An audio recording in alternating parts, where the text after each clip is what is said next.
Hi everyone, in this video I'm going to walk you through how to hide your post from someone on Instagram. Ways to hide your post from someone, the particular person that you don't want to see your post, or group of people you don't see your post.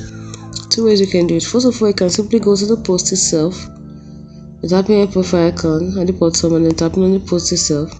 Then tap on the three dots at the top right corner and tap on archive. The way things are, if you do this, everyone will not be able to see your post except you. So that's the problem with that. But if you just want to hide the post from a particular person, just tap on three lines at the top right corner, and then you go to who can see your post. Make sure your account privacy is set to private account, not public, and then you now go to hide story and live videos, and then you choose the person you want to hide it from and tap on done. It's as simple as that.